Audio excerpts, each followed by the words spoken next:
মাসের পর মাস দেরিতে ছাড়ার অভিযোগে রেল অবরোধ শিয়ালদা দক্ষিণ শাখায়। বুধবার ভোর 5টা থেকে ডায়মন্ড হারবার স্টেশনের রেল লাইনে বসে পড়ে অবরোধ শুরু করেন নিত্যযাত্রীরা। 5 ঘন্টা পর ডায়মন্ড হারবারে উঠল রেল অবরোধ। প্রতিদিন 1 থেকে 2 ঘন্টা দেরিতে ছাড়ছে ভোরের ট্রেন, ফলে কাজের জায়গায় পৌঁছতে দেরি হয়ে যাচ্ছে। এই অভিযোগে ভোর 5টা থেকে ডায়মন্ড হারবার স্টেশনে অবরোধ করেন নিত্যযাত্রীরা। রেল লাইনে স্ল্যাব ফেলে লাইনেই বসে পড়েন তারা।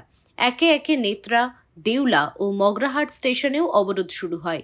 অবশেষে অভিযোগকারীদের দাবি মেনে নেওয়ায় ধীরে ধীরে স্বাভাবিক হয় পরিস্থিতি। এই বিষয়ে জিআরপি অলোক কুমার জেনা জানান,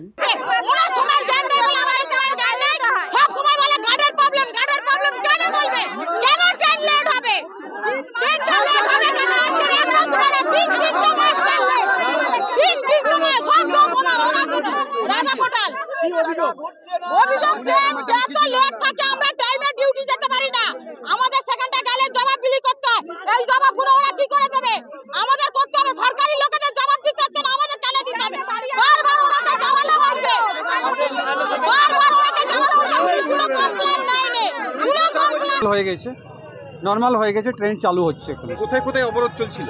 এখনই মগরাহাট থেকে হয়েছিল, মগরাহাটে এখনই খালি হয়ে যাবে। এখনই এখান থেকে খালি হয়ে গেছে, ডায়মন্ডে খালি হয়ে গেছে, মগরাহাটে খালি হয়ে যাবে। অবরোধটা কেন?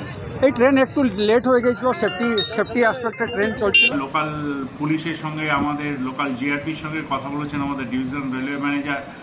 আর আমাদের ওখানকার যে ডায়মন্ড হারবারের যিনি এমএলএ আছেন তার সঙ্গেও কথা হয়েছে। তো আপনাদের এই আপডেটটাই দেওয়ার ছিল যে জাস্ট 10 মিনিট আগে যে ট্রেনটি আটকে ছিল ডায়মন্ড হারবারে, সেই ট্রেনটি এখন ছাড়া শুরু ছেড়েছে এবং ডায়মন্ড হারবারের উদ্দেশ্যে রওনা হয়েছে। আস্তে আস্তে ট্রেন মুভমেন্ট স্বাভাবিক হচ্ছে। আর আমরা আপনাদের মাধ্যমে আবার বিনীতভাবে অনুরোধ জানাচ্ছি যারা এই স্টেশনের মধ্যে আছেন তাদের কাছে যে এই স্টেশনটা আপনারা তুলে নিন এবং যাত্রী পরিষেবা যেটা আমরা দিতে চাইছি সেটাকে সুস্থ এবং স্বাভাবিক করার একটা আমাদের সঙ্গে হাত বাড়িয়ে দিন, এই আপনাদের কাছে আমাদের অনুরোধ। আপনারা দেখছেন ইউএন লাইভ, বাংলা খবরের শেষ কথা।